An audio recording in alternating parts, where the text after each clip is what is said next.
more of the Rush Limbaugh Show on the 1150 WGBR. Rush Limbaugh. Screams of joy. The bare mention of my name. Rush Limbaugh. The EIB Network. I am the farmer of truth, sowing seeds so you can reap the harvest. Each day, a bumper crop.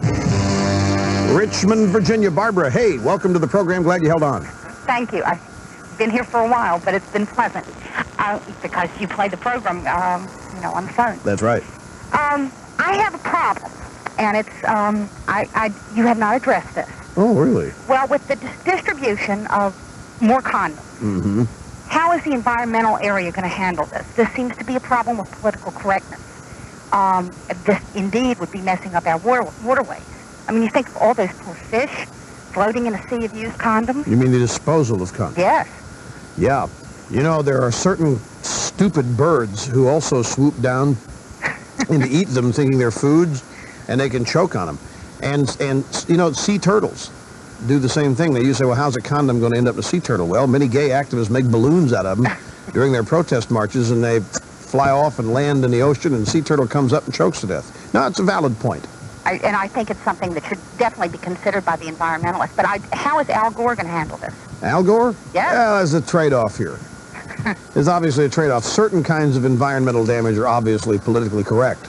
Okay. Because there's a greater need elsewhere. Thank you so much for explaining the difference to me. All right, Barbara, thank you. Cedar Falls, Iowa, this is Doug. Your turn, sir, on the Rush Limbaugh program. Well, I'm glad I finally got through to you. Thank you, sir, very much for your patience. Yes, Megadittos from the People's Republic of the University of Northern Iowa in Cedar Falls. Mm-hmm. Yes, I am calling in regards to the television show that was on last night on CBS 48 Hours. They did something on political correctness, and I was a little bit skeptical before watching, knowing what CBS News and their leanings are, but I was quite surprised. They did balance it, whether it was sensitivity or censorship, and the overall tone of the show was that political correctness was a form of censorship. That's amazing that they would come to that conclusion, because it is, obviously, yes. One of the stories, they featured a student who was at Vassar, who is at Vassar College, I should say. Yes. And he was accused of gay bashing. He supposedly had harassed a gay student over the phone, and he was brought before a hearing, and he was denied a lawyer. I guess his folks were not allowed there. He tried to take notes at the hearing, and they had taken his notes away from him. And I can sympathize with this kid. I mean, I'm back at school now. I was an undergraduate here at UNI in the 70s, and I'm back now in the graduate program. And there is something of an atmosphere of paranoia on college campuses right now.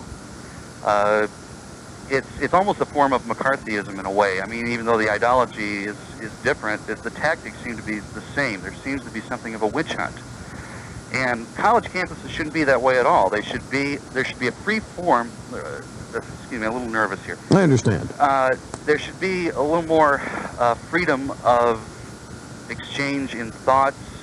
There should be encouragement of debate. Instead, we're having this problem, not just on this campus, but on other campuses around the country, of people scared of expressing themselves because they might say the wrong thing. And I am really annoyed by this whole thing. I think a lot of people around the country should really be taking this political correctness a lot more seriously than they are. It is a threat. They are. I mean, it's. I don't think there's anybody, except the homeless, who may not be aware of the raging controversy going on in political correctness, and even they may be. Mm-hmm.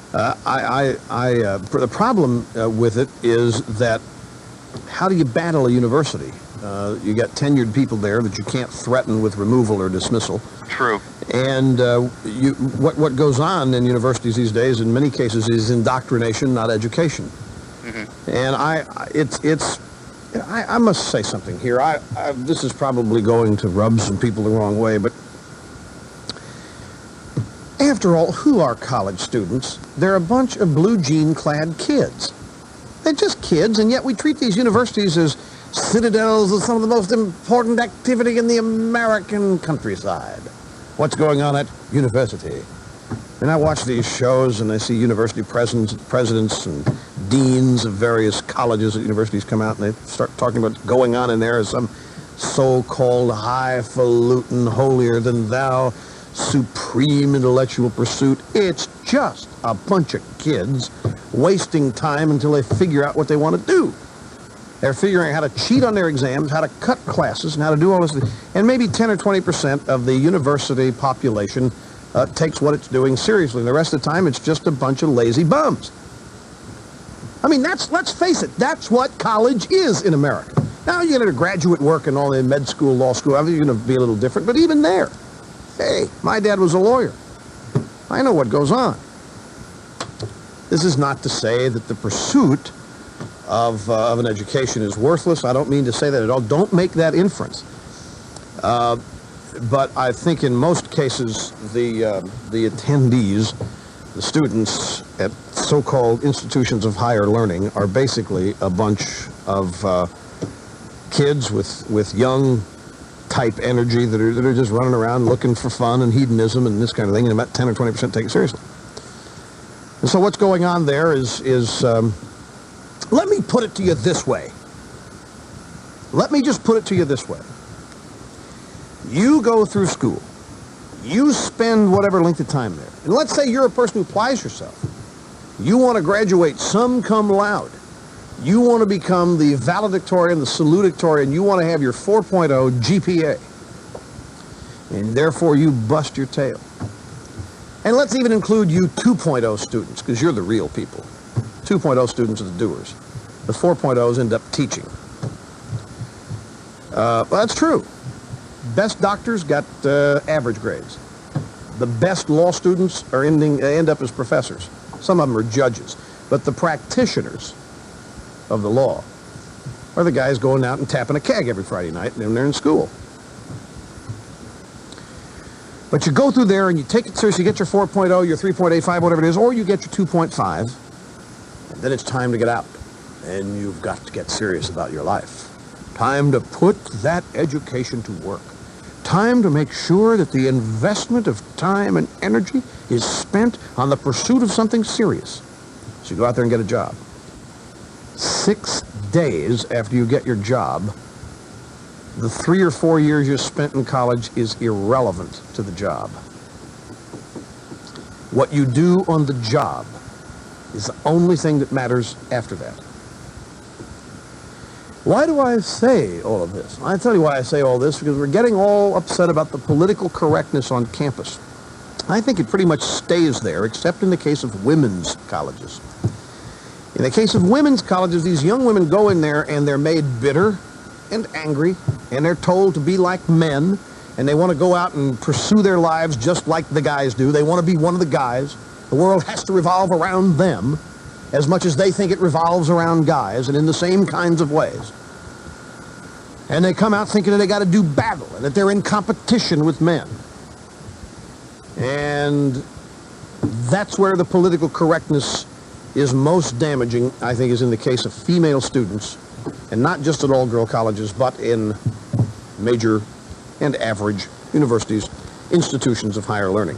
For the most part, this is a little thing that survives on the college campus. It's concentrated there, and it stays there. Now, I know that there are examples of political correctness in the workplace as we try to figure out who can say what to who, how do you flirt, how do you ask somebody out that you work with, and how do you not, and if you're going to get sued 10 years later because you batted your eyes the wrong time, the wrong way, or whatever. I mean, I'm not trying to suggest political correctness does not permeate all of society, but it's concentrated really on the college campus. How really important is what goes on in the college campus 5 years after somebody leaves it. Except in the case of women, not very. Another great bit of analysis and another example of why you are fortunate to have me as your host. You're listening to the EIB Network. You know, my good friends, I appreciate revolutionaries. In fact, I, Rush Limbaugh, am a revolutionary, and we have a sponsor which has, as I have done revolutionized my business, so have they revolutionized theirs. Snapple iced tea and natural beverages. Originally started as just a Northeast concern with about 10 or 11 states as their distribution. Never intended to see nationwide distribution, but then they made the fateful decision to advertise here on the EIB network. And now, Snapple is the fastest growing beverage in America today. And you know why? Because it's good. It hasn't been promoted with phony PR. It hasn't been promoted with a bunch of things that it doesn't live up to. Snapple exceeds people's expectations. Diet iced teas, regular sugar sweetened iced teas, and natural beverages. Snapple, you've got to taste it, you've got to get it. Snapple is made from the best stuff on earth. Like a good neighbor, State Farm is there is more than just a slogan. It's a promise that we will be there when you need help. When you have a claim, you can count on Goldsboro State Farm agent Greg Foster to get it handled quickly and fairly. That's what Good Neighbor service is all about. So for all your insurance needs, car, home, life, and health, see your Good Neighbor State Farm agent, Greg Foster, at 908 East Ash Street, Goldsboro. It's hard to stop a train because every Train XL 1200 Weathertron heat pump is designed, tested, and manufactured to last. Call your CP&L quality heat pump dealer, E.T. Farrell & Son of Mount Olive, and save on this heat pump. It's equipped with a legendary Climatuf compressor and exclusive spine fin coil. The Train XL 1200 will run for years, regardless of the weather. The compressor and coil are covered by Train's 10-year manufacturer's limited warranty, plus 2 years on all parts. Call E.T. Farrell & Son of Mount Olive, serving eastern North Carolina for over 50 years at 658-2971. Hungry for lunch? Well, you need to head to Western Steer. Enjoy the daily lunch specials Monday through Friday from 11 to 4, starting at only $1.99. Western Steer's hamburger steak with baked potato or fries, toast, and a trip to the bakery is only $1.99. Western Steer also has other fine lunches and mouth-watering steaks that will make you come back for more. So when your stomach is growling and you're ready for lunch, come to Western Steer, located on Berkeley Boulevard across from Sears in Goldsboro. Knowles Carpet has been serving Goldsboro and Wayne County for over 45 years with quality installation of carpet and floor covering. Family dedication to this business has been enjoyed by thousands of customers. Joining Carpet One 5 years ago gave Knowles Carpet the additional buying power of 450 other stores to bring you the best prices available. Put it all together and it means quality floor covering and expert installation by a truly family dedicated business. Knowles Carpet, your Carpet One store, 2311 Wayne Memorial Drive, Goldsboro.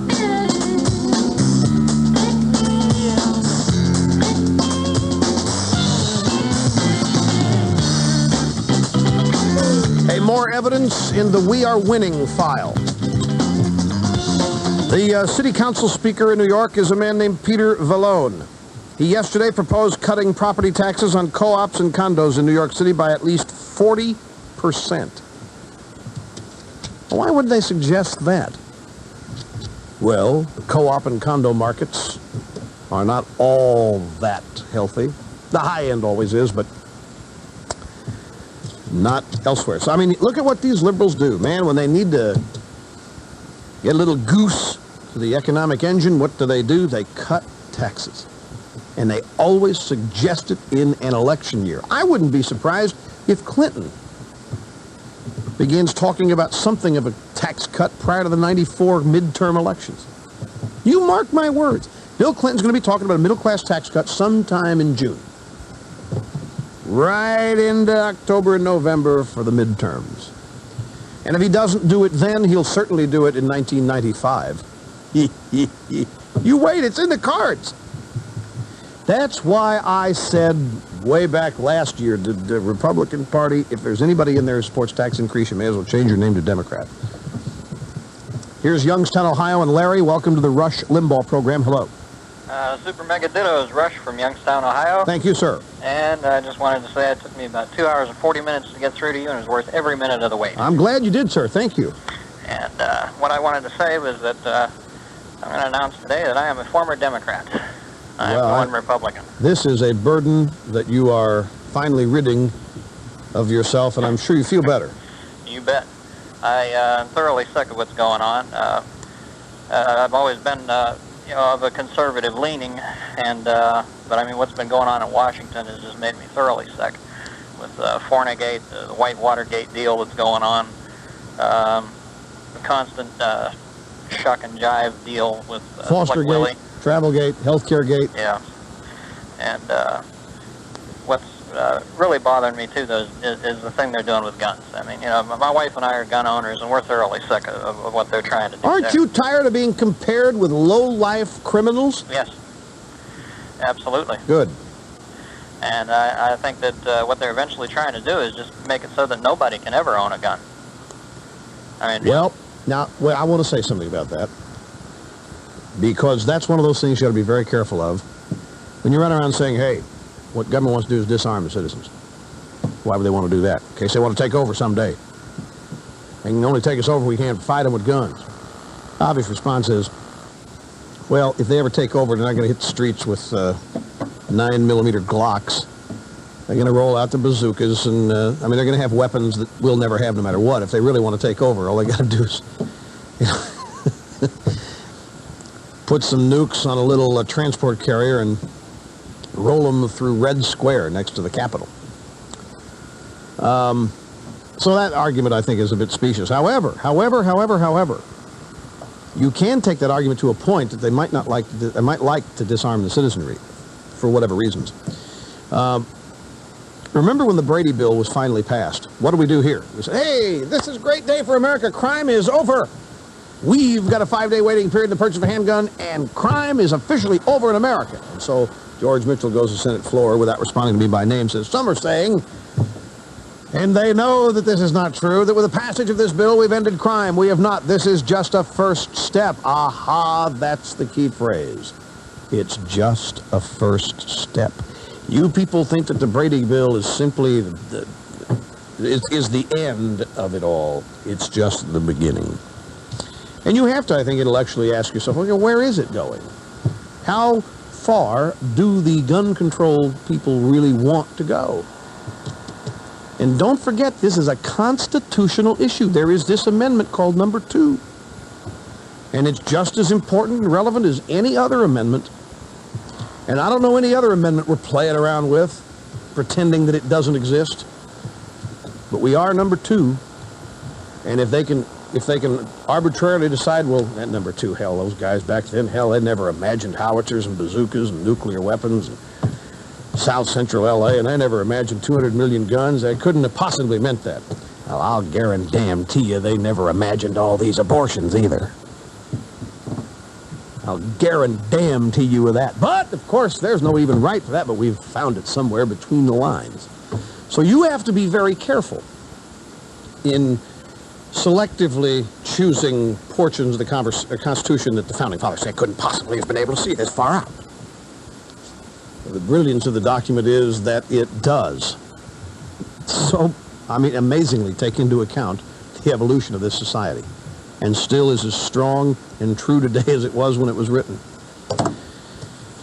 Let them amend it. Let them amend it legislatively and according to the constitutionally designed democratic processes, rather than just selectively choosing to ignore certain aspects of it. We'll be back in a minute. You're listening to the EIB Network.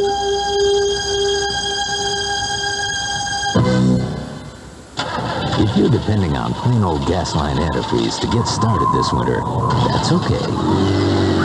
But if you look further down the road, you'll use STP gas treatment.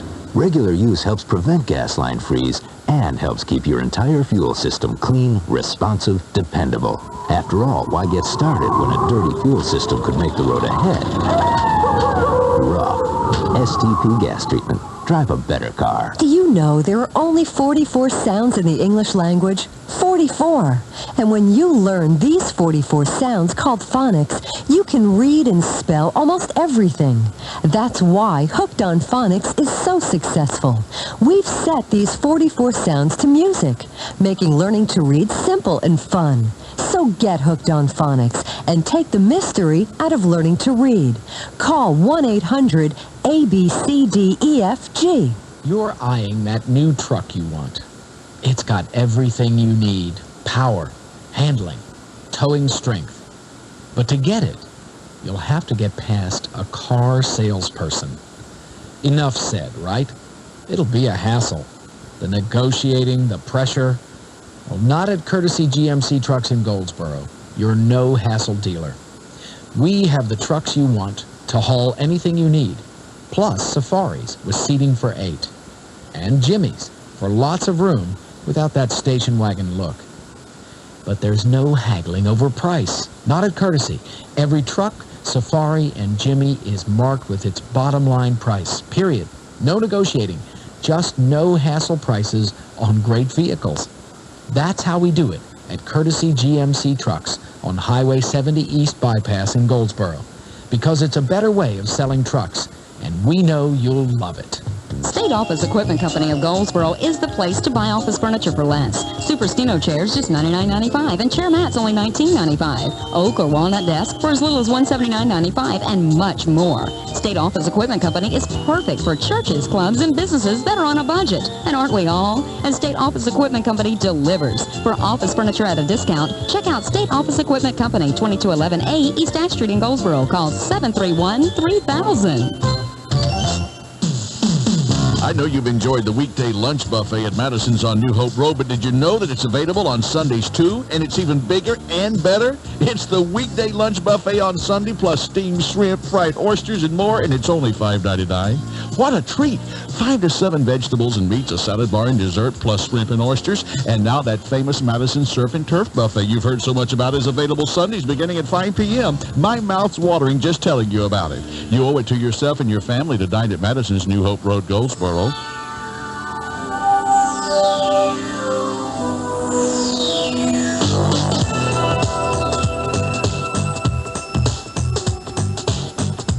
The only information superhighway you'll ever need, the Turnpike of Truth. No tolls, no left turns,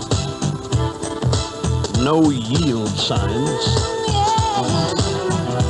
and no soft shoulders. Solid as a rock. The EIB Network. Here is Leah, or maybe it's Leah, Dallas, Texas.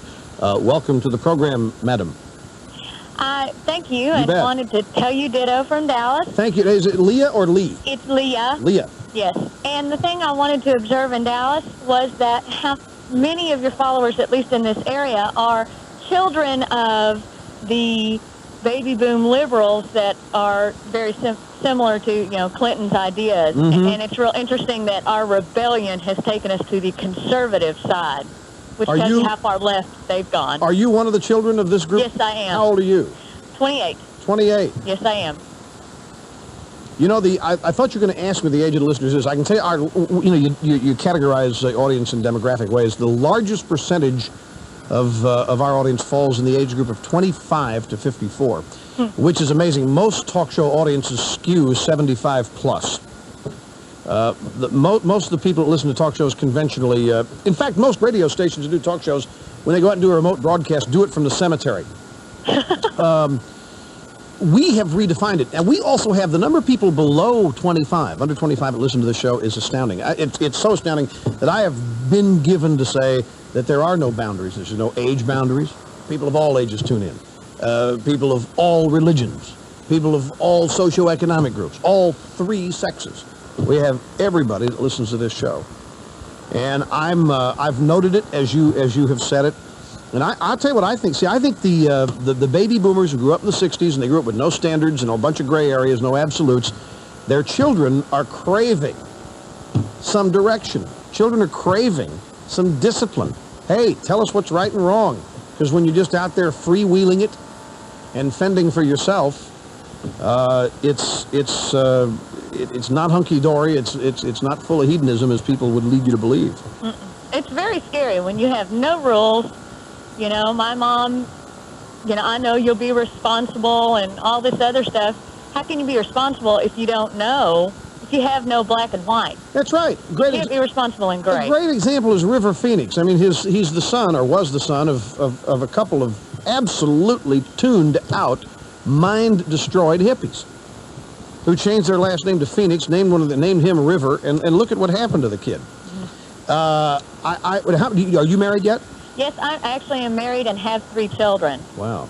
So, are you raising them differently than you were raised? Yes. There's hope. There's hope. My husband's the one who told me about you and got me started listening to you and watching your show, and he and I both are very conservative. Great. And raising our kids that way and catching it from my parents every time we talk about Clinton. Good. Keep talking. Got to go, Leah, because I'm out of time. Thanks for the call. Brilliant way to end the show. Governor Jim Hunt came to Wayne County last night to kick off the county's $1 million fund drive for the Global Transpark Foundation for Economic Development around the Transpark. But instead, he wound up announcing the $1 million has already been raised. After praising Wes Seegers and his fundraising team for an outstanding effort, Governor Hunt said all counties are going to have to do a little bit more to make the Global Transpark work. With that said, he challenged Wayne County to reach a little higher and to raise another $250,000. The governor described the Transpark as a revolutionary idea and declared it makes economic sense and military sense. The governor announced that the master plan for the Transpark is nearing completion and that updating of roads to the park is progressing under DOT Board Vice Chairman Henson Barnes. Meanwhile, Governor Hunt said at the dedication of the Pate Dawson facility in Wayne County's Industrial and Business Park yesterday that economic development is more than bringing in new industry, that it's developing existing industries such as Pate Dawson, which will add 60 new jobs. Folks, we are on the verge, and it isn't going to happen overnight now. We can't overpromise. We're on the verge of really having our eastern North Carolina burgeon out and become a great land of economic development and opportunity. You have to have good ideas like this industrial and business park. You have to have good ideas like the Global Transpark. You have to have people that say, yes, it's going to cost some money and we'll find it. You have to have public-private partnerships. You have to have people who will work hard, but you have to keep that vision. Governor Jim Hunt. A resolution declaring the controversial Nahana School property necessary and desirable for public school purposes was unanimously approved last night by the Wayne County Board of Education. The school board action acknowledged Governor Hunt's proposal to begin coordinating organized, wholesome after-school activities for middle schoolers in order to prevent crime and juvenile delinquency. I'm Wayne Alley. From shiver to sizzle, winter to summer, Phillips 66 Trop Arctic Motor Oil can give you hot-cold protection and everything in between.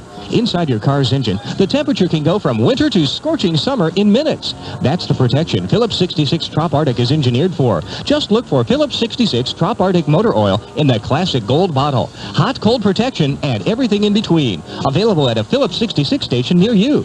Phillips 66 products distributed by Griffin Oil Company, 511 South John Street, Goldsboro. Save big on your choice of new vehicles at Lee Chrysler Plymouth Jeep Eagle Dodge Isuzu. Save on 94 Jeep Cherokees and the 94 Jeep Wrangler 4x4. The 1994 Chrysler Concord is only $22,782. And save now on the new 94 Dodge Shadow. And for the truck lovers, see the new Dodge Dakota Sport. Also save on minivans and caravans at Lee Chrysler Plymouth Jeep Eagle Dodge Isuzu, Highway 70 West, Goldsboro. All payments based on 20% down. All prices plus tax tags and $138 Dodge fee. Looks like we'll have to pretty much deal with a lot of cloud cover for the rest of today and most of tomorrow. Looks like the chance of rain will also be increasing later today. Around sunset, we have a good chance of getting some rain continuing through the evening hours and overnight as well. Highs in the mid-40s in the northern counties to a few low and mid-50s farther south.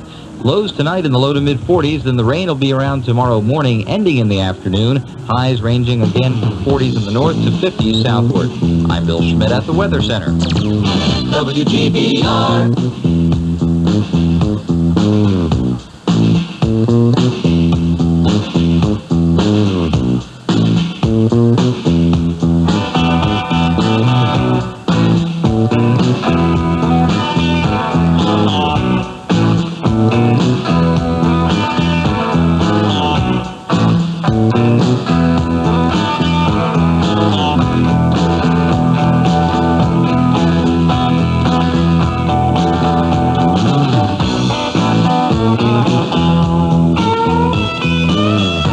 Expressed by the host on this show confound some. Others celebrate those views because they say, finally, attaboy.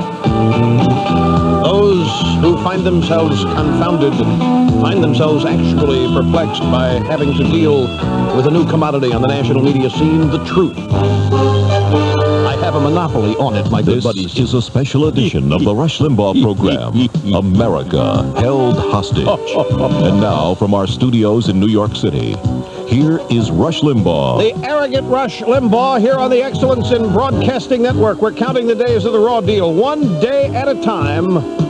For the last time today, as we edge closer to the one-year anniversary for the poor and the middle class, today, day 357. It's day 376 for the rich and the dead, who today welcome former Speaker of the House, Thomas P. Tip O'Neill, Jr., finally in a tax bracket where he belongs, and 1,103 days of the nightmare on Pennsylvania Avenue are left. Phone number here is 800-282-2882. Guess what? Jerry Brown, Governor Moonbeam, is going to start his own radio talk show. Yeah, it's all over the news wires today. Here it is. Move over, Rush Limbaugh. Jerry Brown is joining the ranks of radio talk show hosts. Therefore, the former California governor and presidential candidate will launch his show from Oakland, California on January 31st. The 2-hour show intended as an alternative to conservative Limbaugh. What's this going to be, about the 17th attempt? Will be carried by Talk America Radio Network based in Marlborough, Massachusetts. The network said it expects about 50 stations to pick up Brown's show. He's going to get a building and build permanent studios, and it's going to take a year for permanent studios to be found and constructed. He'll use a temporary studio for the first year. My suggestion would be to Governor, don't give up the temporary studio in this effort. But as we always say, the water's warm. Come on in. Also, I'm here to announce to you today, ladies and gentlemen, a special offer from us at the Limbaugh Letter. In the spirit of the Toys for Guns program, I hereby announce today a Guns for Newsletters exchange program. We at the Limbaugh Letter, after an executive board meeting, have decided to give $1 off your subscription to the Limbaugh Letter if you turn in a weapon once carried on a condom run by an Arkansas state trooper. We should get a lot of guns. We should get more guns than the Guns for Toys program is getting. Thought you'd be interested in that. Now get this. Listen to this. Swarthmore College is paying for freshmen to transfer. This is the front page of the Washington Post today. Swarthmore College is paying for a freshman to transfer to Columbia University in New York this semester because he had intimidated a student he asked out on dates, and she is afraid of him. Ewart Yearwood, 18. It's E-W-A-R-T, Ewart. It's probably Ewart. But it looks like, at first glance, Ewart. But we'll see. Ewart Yearwood, 18, did not sexually harass freshman Alexis Clinton-Smith, according to Swarthmore President Alfred H. Bloom. They had a hearing. But he said that Yearwood showed a pattern of intimidation that is not to be tolerated at Swarthmore. All the guy did is ask her out on a date. She said no. Then she lodged a complaint. He's intimidating me. Yearwood, however, this is Ewart Yearwood, said that the decision to pay for his tuition, his books, and transportation at Columbia smacks of political correctness and oversensitivity.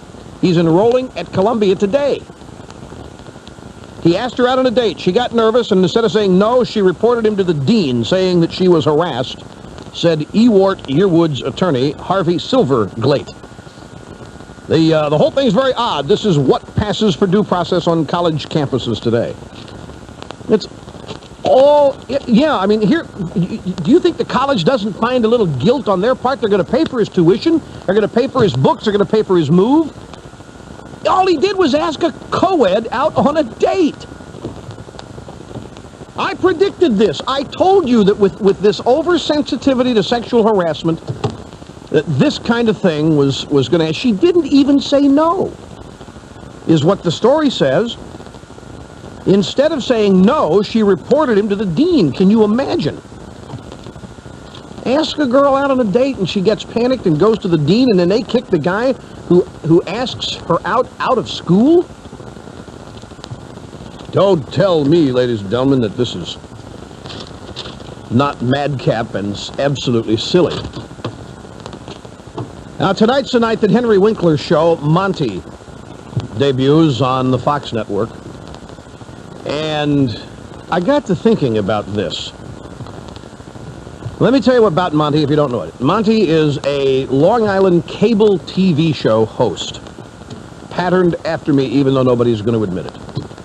The guy is what all spoofs and caricatures of conservatives apparently are. But when he goes home, where much of the show takes place, his wife is a liberal, his daughter's a liberal, his family's embarrassed of him. He's a Goomba. They make jokes about him and basically have no respect for him. And while at his TV studio, he's the boss and the king of the hill, at home, he's just a joke. And I got to thinking, given the home life aspect of this show, why call this a spin-off of me?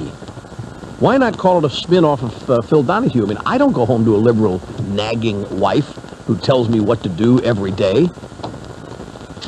Donahue does. Well, he does. This character sounds a little bit more like Donahue than it does me. How about the John Wayne Bobbitt, or actually the Lorena Bobbitt trial? Here's Bobbitt on the stand yesterday, again describing what had happened. And this trial is captivated the nation. CNN is going wall to wall with this thing, and it's all over court TV as well. There's a circus-like atmosphere surrounding this thing, and outside they've got licensed merchandise. Vendors are hawking T-shirts which say "Revenge, how sweet it is," and "Cut me a break."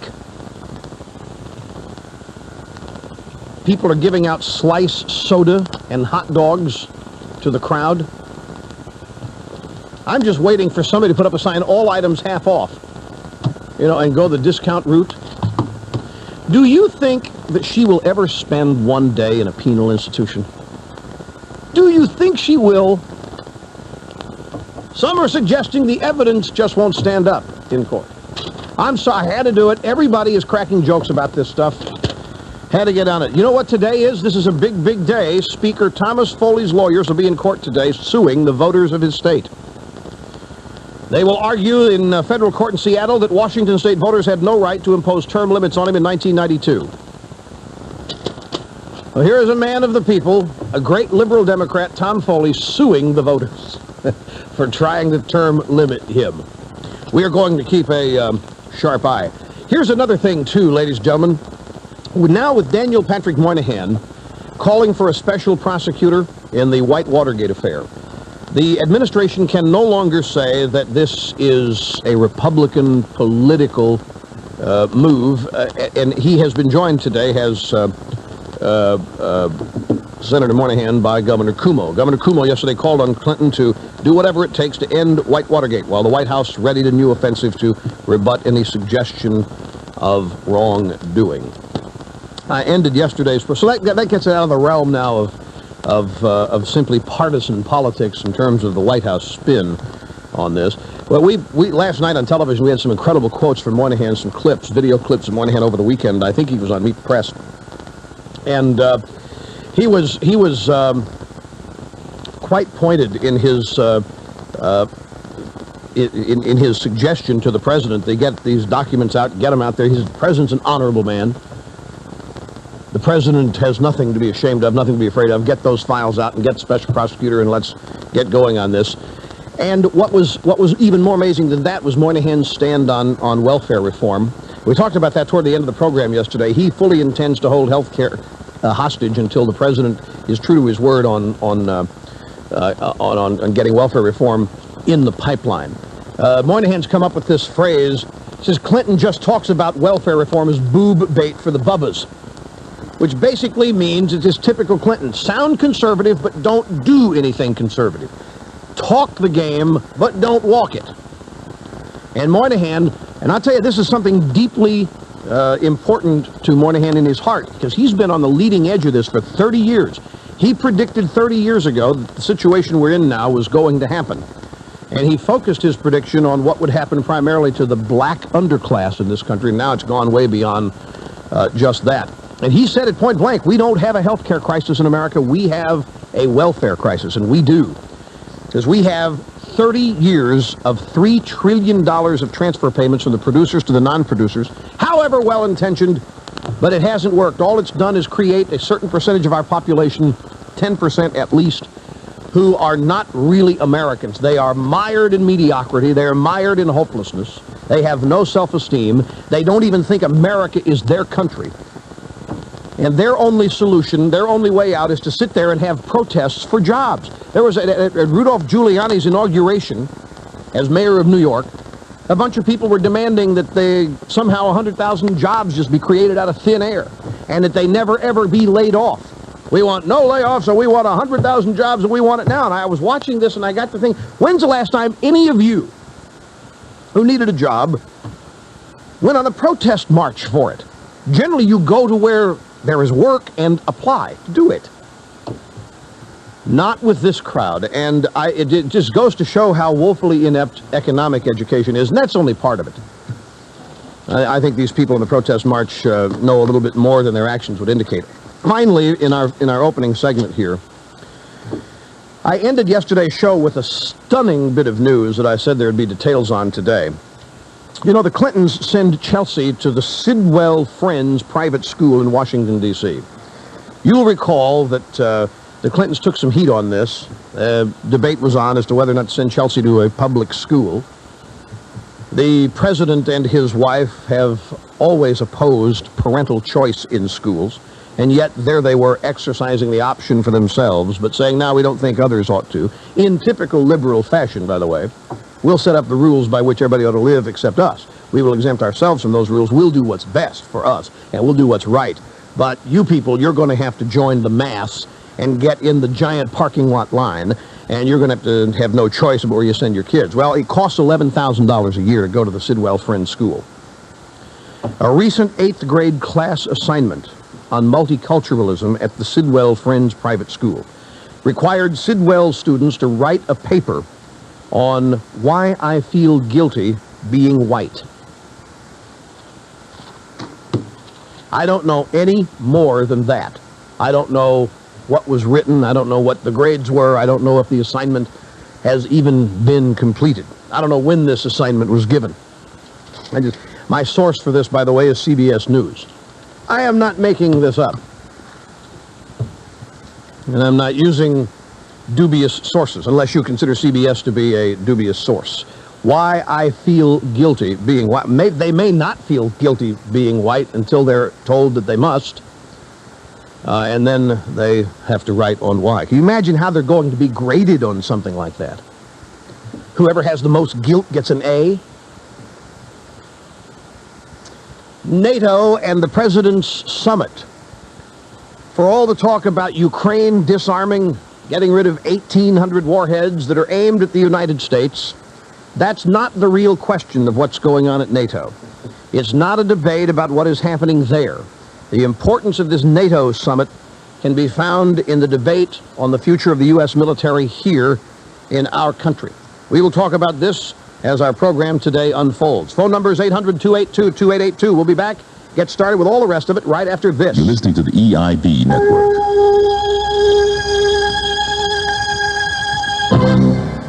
Okay, folks, my good friends at CompuServe have announced some additions to their basic service package.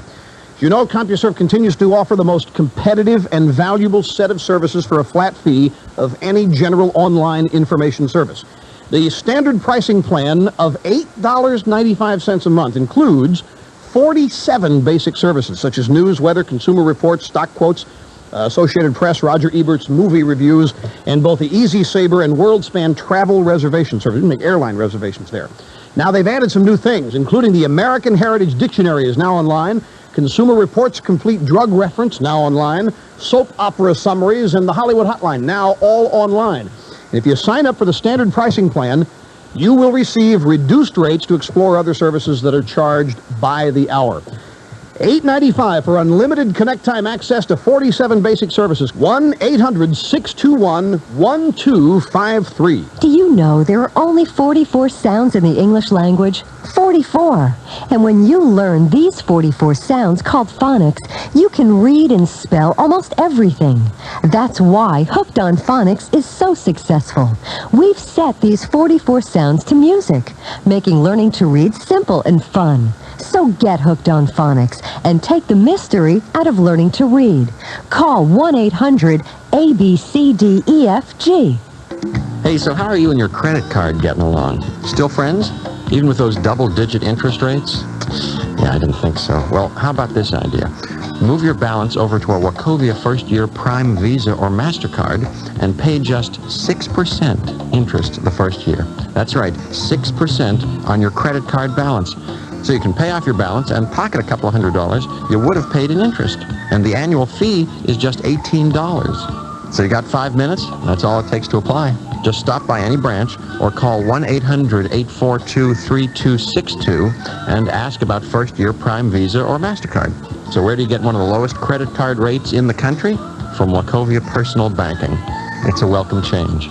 APR effective December 15th, 1993. First-year rate based on the Wall Street Journal Prime rate and may vary monthly. After first year, APR is 3.9% plus the Wall Street Journal Prime rate. Other conditions apply. Member FDIC.